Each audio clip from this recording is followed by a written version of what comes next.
Well, good morning. It's Friday morning, May 14th, 2021.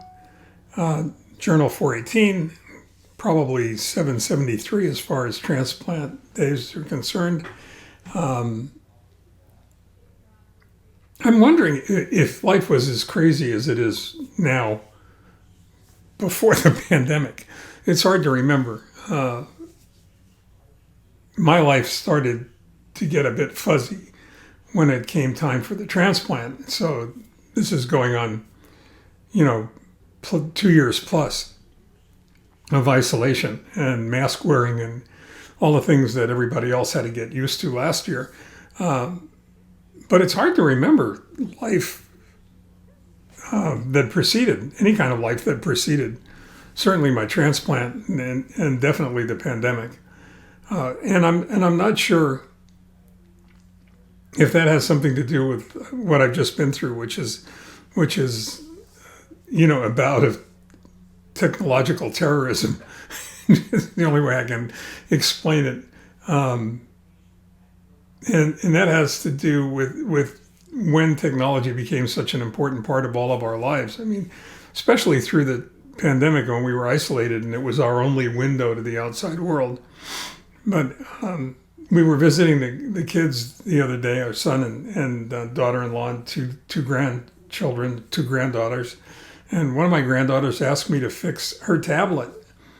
And in the course of doing that, I somehow managed to pick up malware on an iPhone, which is really difficult to do. I mean, it's not an easy thing to do, but somehow in one of the sites that was identified as a place to go to get information about how to fix what was wrong with her Amazon Fire kids tablet, I wound up with malware. So be careful while you're out there. But it started a cascade of almost 2 full days of technological terrorism and trying to get this stuff cleaned up on my computer and working with AppleCare in order to get that fixed and some other things that have been wrong for a while, but I was too lazy to get involved in trying to get fixed. And one of those things being the one thing that you need to depend on in order to make your life bearable, and that's the ability to go ahead, especially with regard to technology, to get a current and complete backup, which my my phone was having trouble doing, in addition to the malware and everything else.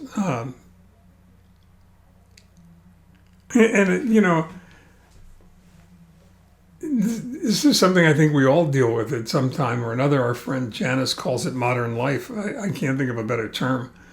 Trying to get her to write a book about it, but as of yet, she's reluctant to do that. She says she'll have problems with that, all related to modern life, no doubt. Having written a few books, I can tell you that I can't argue with her. It's painful. Probably as painful as childbirth, although I've never done that either. And my wife will probably smack me for even thinking that. But it was really awful. I felt like I was being held prisoner, and I couldn't get out. Couldn't even get into the courtyard for some exercise. I mean, I spent almost 10 full hours working on that yesterday. And, a few hours before that, when we got home, trying to rectify the situation. And I say technological terrorism because I don't think there's anything worse than the fear of malware infecting any of your computerized devices and then sharing your personal information with anybody else. As far as my health information is concerned, I've pretty well shared that on my own, which is probably in violation of all the HIPAA laws that are out there to protect you.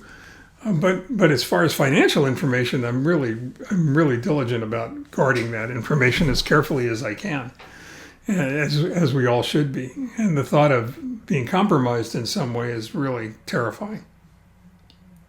Well, the good news is that I've finally gotten my devices up and running and think we have a solution to the last problem that I was dealing with. And I've got a cable coming from Apple in order to do that. But if you've ever felt you were a victim of this, raise your hand.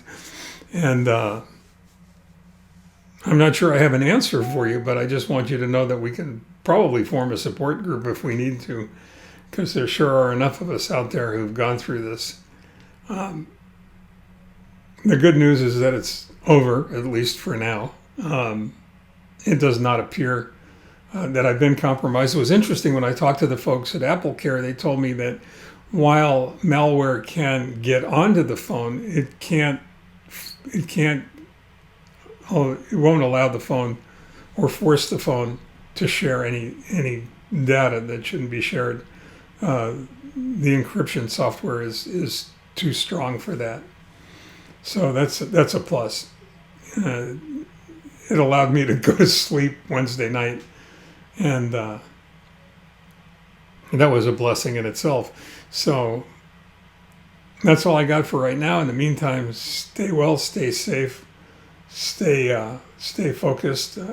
I'm trying to figure out what this new mask mandate that they announced yesterday means to me. I've already contacted my doctors, and it's something I might share with all of you once I get the information, because I think it's relevant for all of us that have been wearing masks for so long, and all of a sudden it seems like we no longer have to. I'm probably afraid that I'll be wearing one as a combination of prudence and paranoia. In the meantime, stay well and take care. This is me signing off.